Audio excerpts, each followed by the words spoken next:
C'est un tableau consternant de ce qui est en train de se passer aujourd'hui, c'est-à-dire en fait un dérèglement hormonal généralisé à cause des médicaments, à cause des produits chimiques.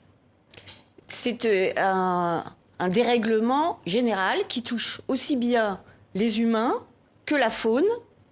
Et c'est un dérèglement qui a commencé déjà depuis les années 60. Donc il y a déjà eu des alertes qui ont été lancées dans les années 60. Normalement, on ne devrait pas être dans cet état. On est dans une situation de santé qui est complètement dégradée. Avec l'augmentation des maladies de longue durée, des maladies de civilisation, des maladies chroniques. C'est ce que vous dites, par exemple, vous dites, je cite, quand les poissons se féminisent, quand les escargots de mer voient apparaître des femelles à pénis, quand les alligators développent un micro-pénis, quand les mâles ne sont plus attirés par les femelles, quand les ibis deviennent homosexuels, quand les garçons ont des testicules qui ne descendent plus, quand les hommes perdent la moitié de leurs spermatozoïdes en une génération, quand leur taux de testostérone baisse significativement. Et je pourrais continuer encore, vous citez encore beaucoup d'exemples. C'est ça la réalité ? C'est ce qui a été observé et tout ce qui est écrit dans le livre est écrit à partir d'études scientifiques qui ont été menées. Il y a eu des études scientifiques qui ont été menées sur les alligators en Floride, qui ont montré que des alligators qui avaient grandi dans un milieu contaminé dans un lac avaient un pénis qui était de 24% en longueur inférieur à des alligators qui avaient été élevés dans un milieu sain. Oui. Vous dites quand les calvities précoces deviennent légion, quand les petites filles ont des pubertés précoces, quand les jeunes filles ont des règles plus douloureuses, quand il y a une multiplication des cancers du sein. Tout ça vient d'une cause commune ? Les perturbateurs chimiques, qu'on appelle perturbateurs endocriniens, quand ils s'attaquent aux hormones à l'intérieur des organismes. Par exemple, on va prendre un exemple tout simple, la pilule. C'est un médicament, mais c'est un perturbateur hormonal, par définition, puisque justement, il va jouer sur les hormones. Eh bien, la pilule, les femmes le savent pas toujours, mais c'est un cancérigène, classé officiellement cancérigène par l'OMS, avec 38% de cancer du sein en plus quand on est sous pilule. Oui, alors plein de choses. Vous parlez pourquoi les huîtres ne se reproduisent plus dans le bassin d'Arcachon. Vous dites qu'il y a des produits pour traiter les bateaux qui polluent la mer et qui causent cela. Mais au fond, on a envie de vous dire, ça se voit chez les animaux. Et aujourd'hui, vous dites, ça se voit chez les êtres humains.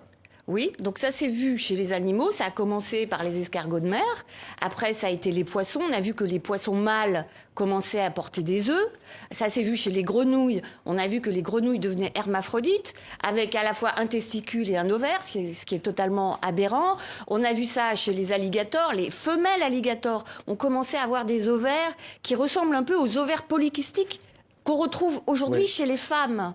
Et on a ensuite constaté chez les hommes que, par exemple, le taux de spermatozoïdes avait diminué et on a même dosé... Oui. Vous montrez votre tableau, on voit, montrez-le plus haut, voilà, exactement. Voilà. Donc 70% de moins de concentration de spermatozoïdes en 3 générations. Oui, donc cancer du sein, de la prostate qui explose, des couples qui ont du mal à procréer, les obèses qui se multiplient, dites-vous, le nombre de diabétiques, l'autisme qui se développe, tout ça est lié. Alors concrètement, Corinne Lalo, qu'est-ce qui amène cette véritable catastrophe sanitaire ? Quels sont les produits qui sont en cause ? Alors les produits, moi je les ai regroupés en 6 familles, hein, mais principalement les pesticides, les médicaments ainsi que les additifs alimentaires. Donc les médicaments, beaucoup de médicaments sont féminisants pour les hommes. Vous avez aussi tout ce qui est plastique. Dans les plastiques, il y a le bisphénol A pour les plastiques souples et pour les plastiques durs et les phtalates pour les plastiques souples. Donc les plastiques sont aussi perturbateurs hormonaux et féminisants. Oui. Vous avez les perfluorés, donc au fluor, c'est ce qu'on met par exemple dans les poêles, dans les cuisines, c'est ce qui est anti-adhésif. Et les retardateurs de flamme bromés, les polybromés, alors ce sont des produits qu'on met dans les tissus, dans les canapés, dans les rideaux, même quelquefois dans les habits. Et puis vous avez aussi les parabènes qu'on utilise comme conservateurs dans les cosmétiques. Donc tous ces produits sont des produits qui vont jouer sur les hormones et qui vont à la fois féminiser les hommes, hyper-féminiser les femmes et produire des maladies hormonales sur la thyroïde, sur le pancréas, du diabète, de l'obésité. Hyper-féminiser les femmes, dites-vous ? Alors, ça peut à la fois, alors ça dépend aussi des organismes, mais ça peut à la fois soit hyper féminiser les femmes, soit les masculiniser. Et ça dépendra de à quel moment elles ont pu avoir une contamination. Et le plus important, ce sera la contamination des fœtus dans le ventre des mères. Oui, parce que vous dites que pendant la grossesse, c'est le moment crucial. Alors, vous citez des médicaments classiques, courants de la vie quotidienne, qui peuvent provoquer des malformations chez les enfants, notamment des micropénis. Notamment des micropénis chez les petits garçons. Et la période du fœtus est fondamentale. C'est là que tout se passe. C'est pour ça que les femmes qui portent un enfant doivent être averties qu'elles ne doivent prendre aucun médicament, y compris des médicaments qui peuvent paraître anodins, mais surtout ceux-là. Par exemple, du paracétamol, à savoir du Doliprane. Le paracétamol, il a été prouvé que le paracétamol féminise les petits garçons lorsque la maman en prend quand elle est enceinte du petit garçon. Et les femmes françaises sont 70% à prendre du paracétamol quand elles sont enceintes, alors que par exemple les Danoises ont été mises au courant qu'elles ne doivent pas le faire, donc Oui. elles ne le font pas. C'est un véritable scandale, tout ce que vous nous révélez là, parce qu'au fond, on devrait être informé de ces situations-là. Pourquoi on ne l'est pas ? Il y a un manque d'information parce que pourquoi en France on n'informe pas les femmes enceintes alors qu'au Danemark ils le font, c'est très inquiétant. Parce que justement, c'est au moment de la grossesse que tout se joue, parce que vous fabriquez dans le ventre de la mère des maladies qui se développeront à l'âge adulte. Donc c'est ce qu'on appelle les maladies d'origine fétale. C'est-à-dire que si votre maman, à un moment crucial de la grossesse, au moment par exemple où se fait la différenciation sexuelle, dans le ventre de la mère, si à ce moment-là, elle est imprégnée de produits chimiques, la différenciation sexuelle se fera pas de la même façon. Oui, et dérèglement hormonal, vous dites, obésité, dépression, diabète. Diabète. Oui. L'obésité et le diabète a explosé. A priori, on ne relie pas le diabète avec les perturbateurs endocriniens, les perturbateurs hormonaux. Et pourtant, oui, c'est bien lié.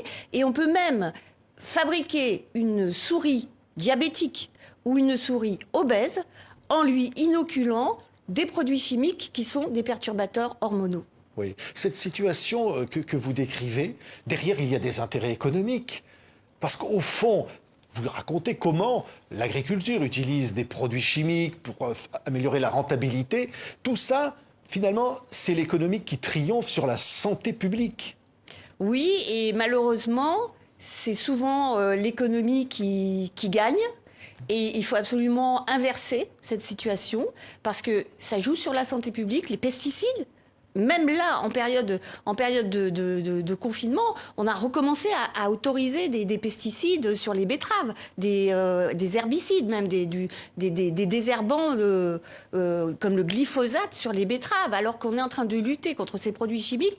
D'un autre côté, on les réintroduit à travers l'agriculture et à travers les additifs alimentaires avec les produits alimentaires ultra transformés. Donc il faut vraiment prendre conscience qu'il faut une révolution si on veut pas aller vers une disparition des espèces. Parce que les insectes ont déjà énormément disparu, les oiseaux, il y a beaucoup, certains batraciens, beaucoup de batraciens disparaissent et on dit « Oh, c'est la faute, t'as pas de chance ». Non, c'est la faute à beaucoup de produits chimiques qui sont déversés dans la nature et qui agissent de façon chronique, non pas aiguë pour tuer les grenouilles, mais chronique en les empêchant de se reproduire normalement. Oui, oui. Le vaccin anti-Covid, évidemment, on parle du bénéfice-risque. On dit, effectivement, le Covid tue tous les jours.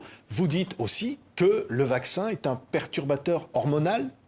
Le vaccin anti-Covid de Pfizer ou Moderna, selon les textes même fournis par les laboratoires aux agences régulatrices comme l'EMA, l'Agence du médicament européenne, ils disent eux-mêmes que normalement, la protéine spike qui est produite à partir du vaccin par le corps lui-même, normalement, elle doit plus ou moins rester à l'endroit de l'injection du vaccin. Mais en fait, on la retrouve partout dans les organes. On la retrouve dans le cerveau et on la retrouve dans le foie.